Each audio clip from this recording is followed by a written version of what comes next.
All right, let's take a look at 3.06 Algebraic Proportions. So this will be a quick one. Solving algebraic proportions, there's really one quick trick to learn, and then they're very similar to what you've done before. To start off with, a proportion is when you have an equation and you have one ratio that is equal to another. So a ratio is a fraction. So if you have a fraction equal to another, okay? So both sides have a top and a bottom, a numerator, and a denominator, okay? So what you end up doing, the move, is cross multiplying. So if you have two ratios equal to each other, you can take the bottom of one side and multiply it to the top of the other, so that diagonal, and then you can also set that equal to multiplying the other diagonal, the red cross that I have here. So the yellow direction, x times 7, well, that's just 7x, right? And then that is equal to the other cross, which is 5 times 9. And 5 times 9, I know, is 45. Okay, and now we just have this equation to solve. And for this one, we can solve by dividing both sides by 7. The 7's cancel. And then x is equal to 45 sevenths. And that's fine to leave it as an improper fraction.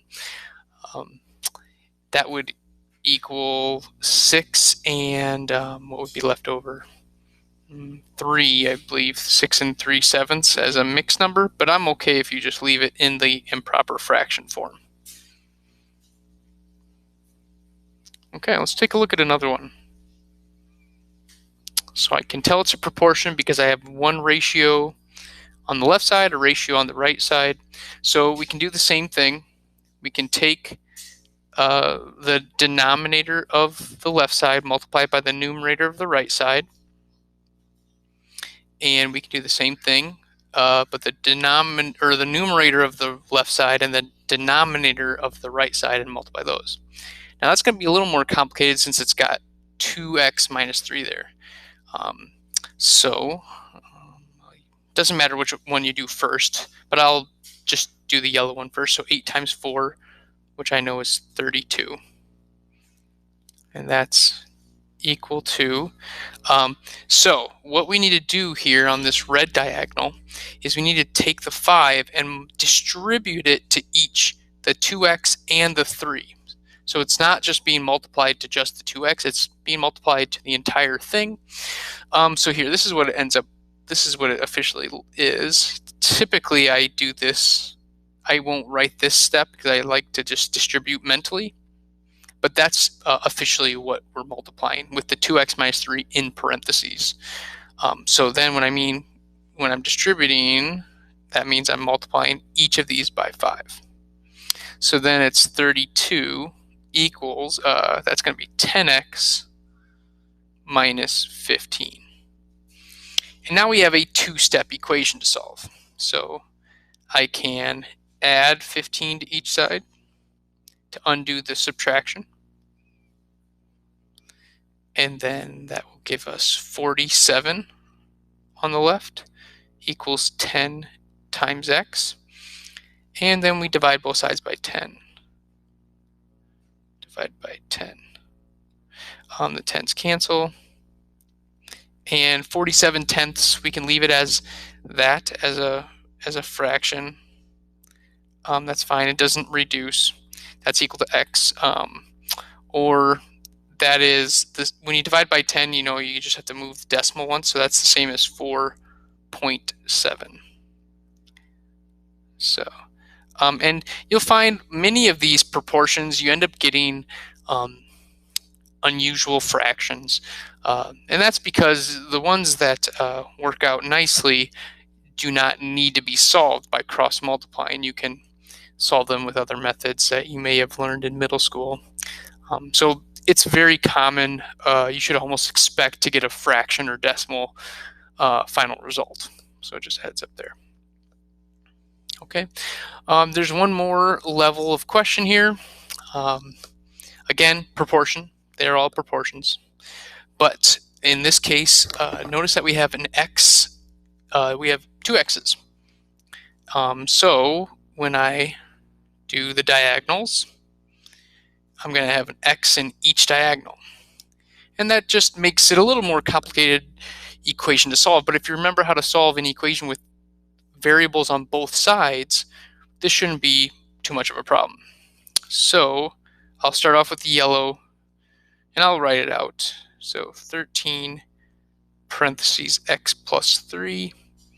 And again, a lot of times I will just do the distributing mentally, but since we're first learning it, I'll write it out. And then 9x times 2. Again, that's the one I would probably do mentally as well. That's all right. Let's take a look at this. So now that's going to be 13 being multiplied inside each of those. So 13 times x is just 13x. 13 times 3 is 39 equals. And 9x times 2, we just multiply the 9 and the 2. That'll be 18x. All right, so now we have variables on both sides. We need to cancel it from one side. And technically, you could cancel either side, though I would not recommend canceling the 18, because if you did that, you just have 0 on the right side. You'd have and nothing to work with, and you'd have 2 things on the left side after you subtracted 18 from each side. So the better move is to subtract 13x from each side.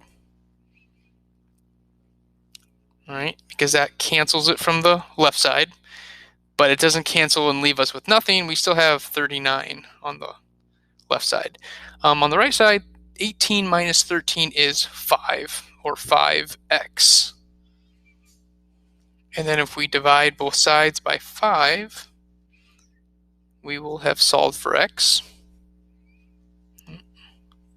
Cancel. And that's 39 fifths. So here, x equals 39 fifths, which we can leave it like that. That's fine as a final answer, unless it could reduce. But in this case, 39 and 5 do not share any common factors. But anyway, 5 can go into 39 7 full times with 4 left over. So 7 and 4 fifths, or that would be 7.8. So 3 different ways you could represent that. All right. So that's proportions.